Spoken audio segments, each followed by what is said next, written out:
আজকে রান্না হবে হচ্ছে লাউ আলু দিয়ে তরকারি আর হচ্ছে পুঁইশাক। পুঁইশাকগুলো হচ্ছে সকালবেলা আমার আম্মু এসে দিয়ে গেছে। এগুলো হচ্ছে আমার নানা বাড়ি থেকে আসছে। আর হচ্ছে একটু হবে আমরা চাটনি বা খাটা, আমাদের এখানে কিন্তু খাটাই বলে, তো তোমাদের কী বলে একটু বলে দিবা। আর আমি কিছু বাজার থেকে বাজার করে নিয়ে আসছি। এটা হচ্ছে দেশি পুকুর, একদম সব দেশি বাজার আজকে। ধুন্দুল, দেশি বেগুন, আর হচ্ছে এখানে লাউ। লাউ হচ্ছে অর্ধেকটা হচ্ছে রান্না করবো আর অর্ধেকটা রেখে দিলাম। তো বাজারের যে পরিস্থিতি, এই জন্য বাজারটা আসলে না করে রেখে উপায় নেই। তোমরা হয়তো জানো যে বাংলাদেশের কী অবস্থা। তো ভালো থাকবো সবাই এবং আমার ব্লগটা দেখতে থাকো। হচ্ছে আমি চাটনি করার জন্য আমড়াটাকে সিদ্ধ করতে দিয়ে দেবো। তো আমি একটা কড়াইতে দিয়ে দিছি এবং হচ্ছে এটাকে ঢেকে দেবো যাতে তাড়াতাড়ি সিদ্ধ হয়। তো ব্লগটা দেখবেন, ভালো লাগবে ইনশাল্লাহ। এখন যে আমি আমড়া খাটাটা রান্না করবো তার জন্য বাগাচ্ছি। বাগাটের জন্য আমি কী করতে হবে, হচ্ছে লঙ্কা দিয়ে একটু পাঁচফোড়ন দিয়ে দেবো। দেখো আমার বাগারটা এখন লাল হয়ে গেছে। আমরা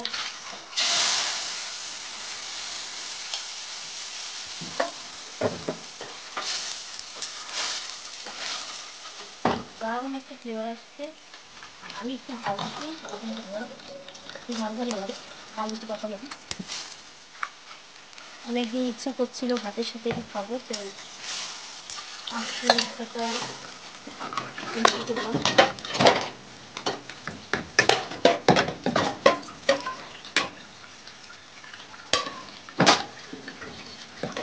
করার সময় এই মাছটাকে কষিয়ে নিতে ভালো করে, মাছটাকে ভাজবো না, এই জন্য আমি মাছটাকে মশলা দিয়ে আগে মেখে রাখছিলাম। একটু পানি দিয়ে রাখতে দিয়ে ভালো রেখে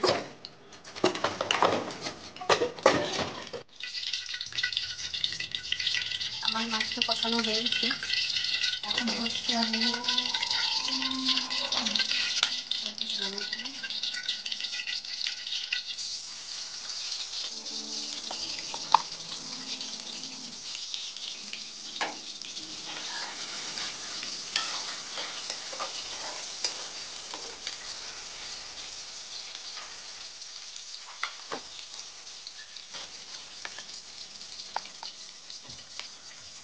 হচ্ছে রসুন বাটা,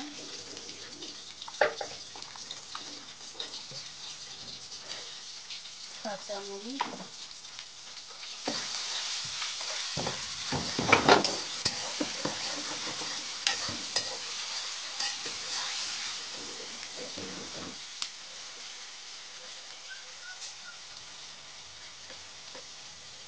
লবণ,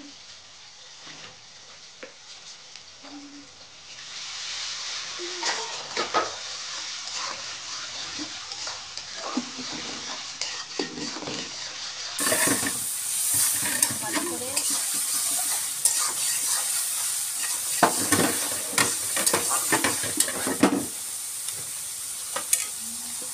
এই যে মাছটা কষা রাখছি এটাকে দিয়ে হচ্ছে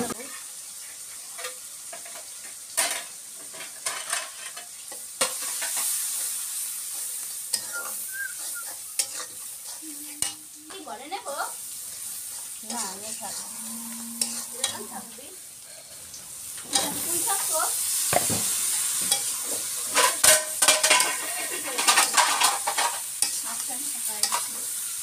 এই পরে তুমি তুই থাকবে, এখন তুই থাকতে রাখো।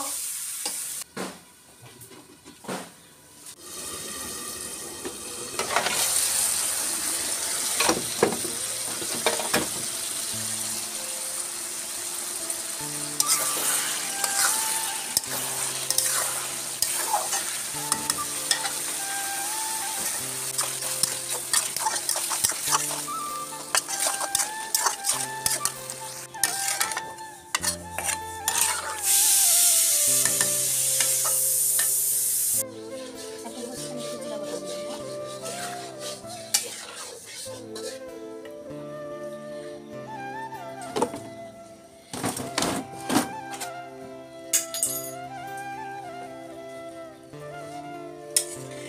কষানো মাছগুলো দেবো।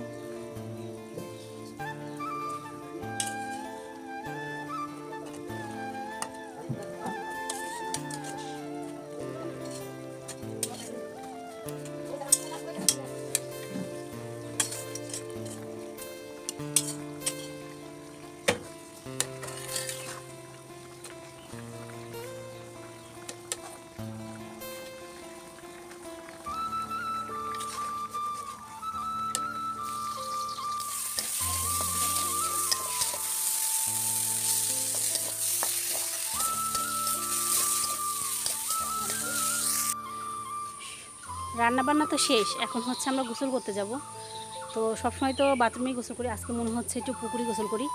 তো ভাবলাম যে পুকুরে যেহেতু গোসল করছি সেটা তোমাদের সাথে শেয়ার করা উচিত, তাই চলে আসছি। আর হচ্ছে শুধু যে গোসল করবো তা না, অনেক কাপড় ভিজাইছি, সেটাও হচ্ছে তোমাদের সাথে শেয়ার করবো। হ্যাঁ, গোসল করার জন্য পুকুরে আসছি।